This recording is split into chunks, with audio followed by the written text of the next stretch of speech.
Hello everyone. Today I will recap the movie Hunter Killer. What if the US nuclear submarine went straight to the Russian military base in the Arctic? You will be even more surprised that the US rescued the Russian president and the Minister of Defense was a traitor who wanted to wage war with the United States. The two sides started a missile clash in Russian territorial waters. Who will be the winner? Please watch today's recap. An American submarine was sent to Russia's Barents Sea territorial waters. They were tracking a Russian submarine, but suddenly the submarine exploded and sank into the ocean. Before they could figure out what was happening, the American submarine detected a torpedo. But as soon as they reported, they were shot down by a torpedo and lost contact. It is not clear whether Russia did it or not.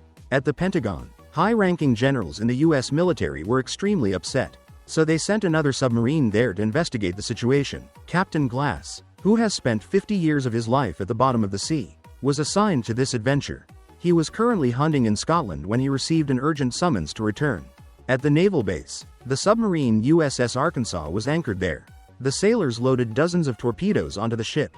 He wandered around the ship and heard some bad gossip about himself. He immediately took the microphone and made a speech that was both profound and painful. Listen, I was once a sailor like you, spending my whole life at the bottom of the sea, even missing my father's funeral. This made everyone silent. At this time, a female intelligence officer told the US Navy admiral about the Russian President Zakharin's visit to the Kola Peninsula, which was also the place where the US submarine was sunk not long ago. They needed to send a special task force there to observe Russia's movements. Was it really preparing for war with the US? In the Vandit Desert of Tajikistan, a 4-member Marine team was practicing a hostage rescue. After completing the mission, the team leader was extremely angry with the team's sniper, because if he was that slow, the whole team would have died. They had a mission to scout a Russian military base in the Arctic. Fortunately, it was just an observation mission, so it wasn't too dangerous. On the other side, the nuclear submarine USS Arkansas had arrived in Russian waters. They began to surface for the submarine to get air. At this time, the submarine looked like a shark hunting for prey. But this shark was just swimming stealthily in other people's seas. Then they dived 300 feet to hide. The submarine carrying Glass's team arrived to investigate. They released a small probe. Very quickly, they discovered the missing submarine floating in the hold. More than 110 people, including the captain and crew, were all dead. He discovered a large hole caused by a torpedo. Glass immediately ordered the probe to retreat. Everyone prepared for combat. Sure enough, a Russian submarine appeared above them. Without giving any warning, the Russian submarine fired 2 torpedoes to attack the Arkansas. Glass immediately ordered to fire a jamming torpedo so that it could temporarily cause the enemy torpedo to lose track of its target. He ordered to fire a torpedo in response. But the Russian submarine was between 2 icebergs, so the torpedo could not find its target. With his wealth of experience, he controlled the torpedo to circle around twice and finally found the key. A fatal shot caused the Russian ship to explode. But the joy did not last for 2 seconds when the 2 torpedoes escaped their jamming device. Glass ordered the ship to stick close to the bottom of the sea and then turned the ship all the way to the right. The torpedo hit the old ship and exploded immediately. Luckily, his ship was only slightly shaken and did not suffer much damage. Glass was reported to have heard a long and short knocking sound at the bottom of the sea. This was a distress signal that someone was trapped underwater. The captain ordered the search device to detect a Russian submarine. This was not the submarine he had just shot down because it had an explosion hole, but from inside the ship. So it was not shot from the outside. The Russian submarine was shot down, but why didn't they go down to save their people?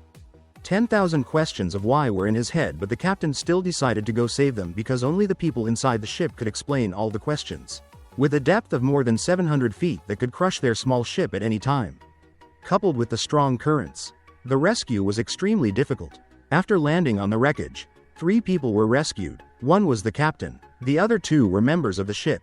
The 3 people were shivering from the cold at the bottom of the Arctic Sea. The captain ordered the first aid but told the crew to lock the captain in a private room. In addition, a helicopter carried the Russian president to the Russian naval military base in Polyarny. The Minister of Defense drove the G-63 to welcome the Russian president.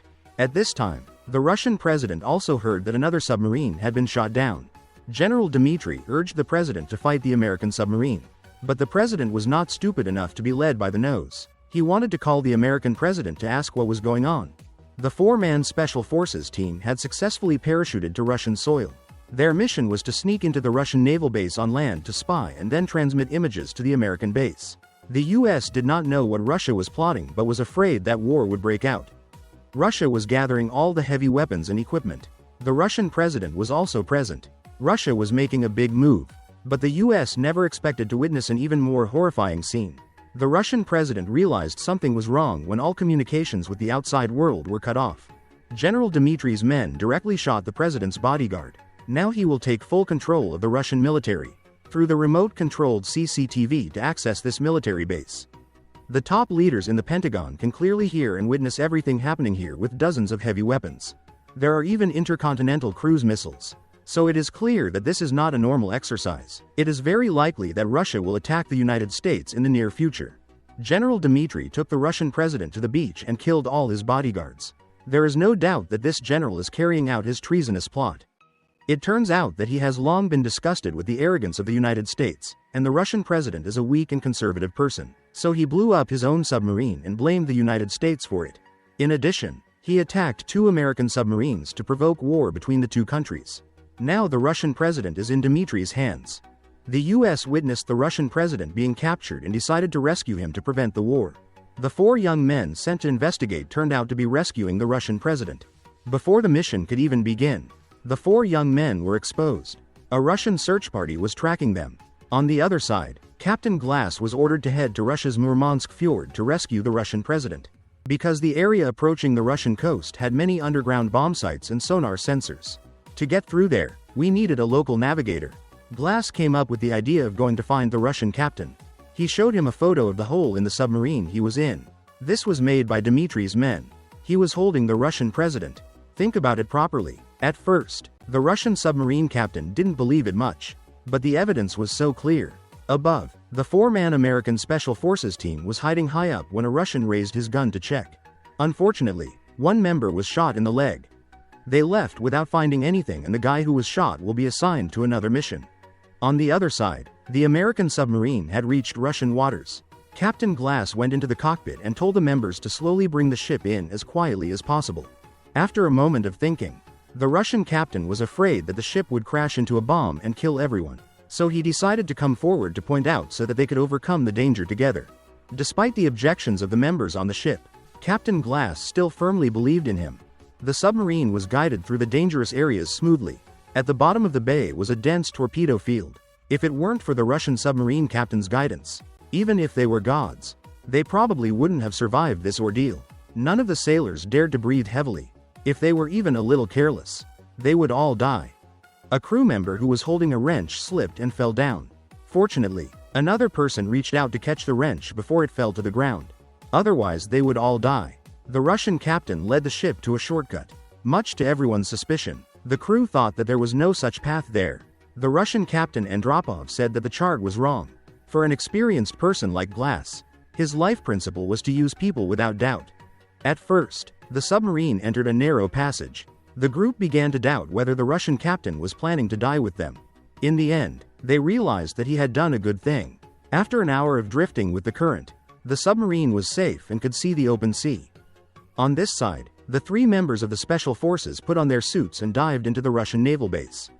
As soon as they reached the shore, they discovered a bodyguard of the Russian president. He raised his gun and asked who they were, and a soldier reassured them that they were mobilized to rescue the Russian president.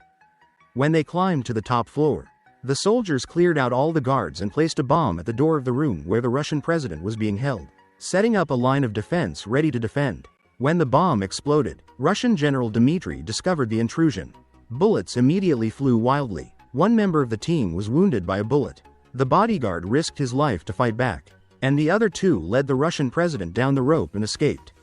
The bodyguard alone was no match for the general's juniors. He also knew this in advance. So he held 2 grenades and used his body to trigger a huge explosion, blowing everything up. Unfortunately, the explosion caused an officer to fall freely and die instantly. The 2 remaining Special Forces soldiers carried the president away. Behind them, they chased and fired continuously. The Russian president was shot but did not die. It seemed that this life was over. But right at the moment of death, the young man who was shot and injured at first shot and sniped from afar to provide support. But above, they continued to shoot continuously. The Special Forces captain stood up and used a grenade launcher to attack them. In the distance, the sniper took down a few more. The 2 soldiers dragged the president down the slope and helped him run to the shore. When they saw their submarine surface above, The enemy was also very close. Everyone jumped into the water and swam quickly towards the ship. A member stayed behind to provide cover fire but saw that it was not good, so he jumped into the water and swam after them, but unfortunately the soldier swimming underwater was shot dead.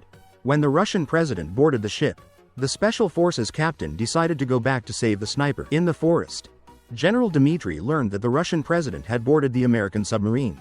He ordered a warship with the most modern weapons to go into battle. The warship Yevchenko was ordered to attack the Arkansas submarine immediately. A series of missiles were launched.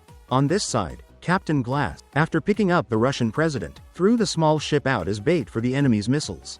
The Arkansas submarine ran at full speed to escape.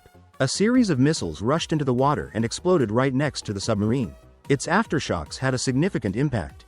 The ship was damaged. Water was leaking inside. If it continued like this, even if they were not shot down by the missiles, they would leak water to death. Fortunately, the captain was able to descend to a safe depth. But before he could celebrate, the warship discovered that a mine had been launched.